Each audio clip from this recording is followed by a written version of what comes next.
Hey everybody, Sam back once again, and today we're putting the 3rd generation iPad against the 4th generation iPad. So, let's get into it.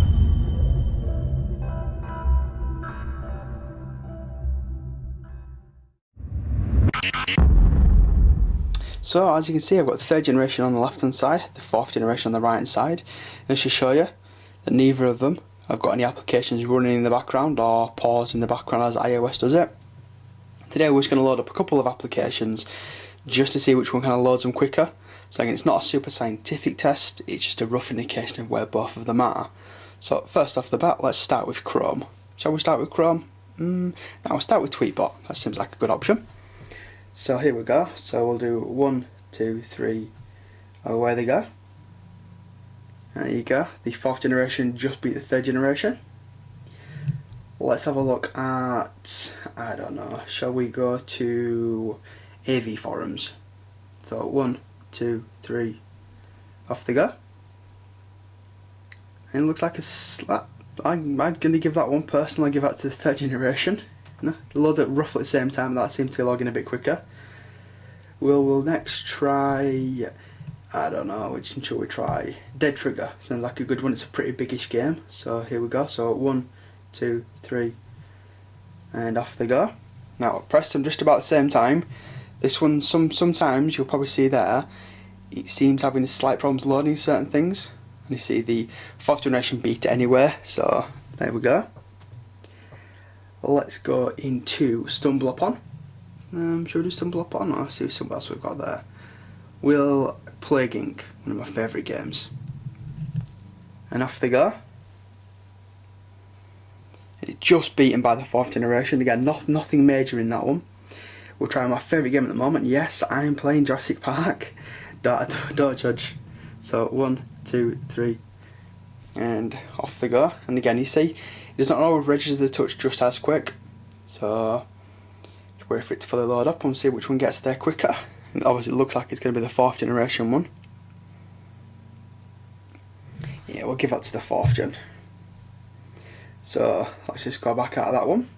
Obviously a lot of people are going to play Angry Birds on these things, so let's load up some Angry Birds. So we've got Angry Birds Space, so here we go. So 1, 2, 3, off they go. And again, you probably see it doesn't always register the touch, or it registers it, but it's always a bit slower to kind of pick it up. And I just saw that the 4th generation beat it again. And we'll do Rio as well, we're here. And again, you'll see, you know, they both register it.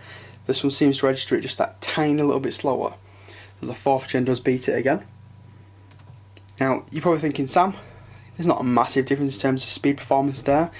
And you'd be correct. Basically, in my tests, run them on a daily basis, there's hardly any difference at all. Yes, the 4th generation is quicker. It does load things that tiny bit faster. But is it night and day?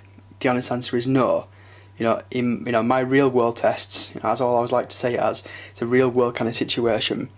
The 4th generation is faster, but it's not gonna blow your socks off faster. So it's not twice as fast as Apple would claim. So I'll tell you what, we'll load up one final game, and we'll do Battlefield. Again, it's a pretty biggish kind of game to load up, so hopefully it's gonna show the speed performance of both. So here we go. So 1, 2, 3, and off they go. And again, you see, always takes that slight little bit longer. Again, it's nothing major, but it is there for you to see. So let's touch the screen, and there we have it. So just jump out of there, and so I'll tell you what, we'll do another couple more, why not? And off they go again. And again, you'll see, you know, it is a bit of a repetitive thing, but the 3rd generation always just goes just tiny bit slower at registering that input, which is a bit annoying. But again, in real world performance, when you're using it on a regular basis, there's not a massive difference. So what we're going to show you now is actually the multitasking. So obviously we've got those applications in the background. Which one can resume them quicker? So all the way back to the beginning, let's go back to Tweetbot. Identical. We will try Plague Inc. again. Again, pretty much nigh identical. You're probably going to see this, you know, as a regular occurrence within these two. So we'll try Dead Trigger. Obviously, this looks like it's loaded up actually better. Looks like it's saved it better, because that's now going to go back into it. So 3rd generation finally won at something. And last but not least, we'll go back to Angry Birds Rio. And again, you probably see just again, the touch input is not always as snappy on the 3rd generation as on the 4th generation. But again, put it down to my own real tests on a regular basis. Is it worth upgrading? You've seen my review of the 4th generation. I recommend the 4th generation if you've not got one. But if it's your first, if that's your first iPad, if you've already got a 3rd generation and you're happy with it, I'd put off getting the 4th generation just for now. Wait for the 5th generation. So that's it, people. That's just my quick comparison between the 3rd generation and the 4th generation, just to show you that it is a 3rd gen on the left hand side, and it is a 4th gen on the right hand side.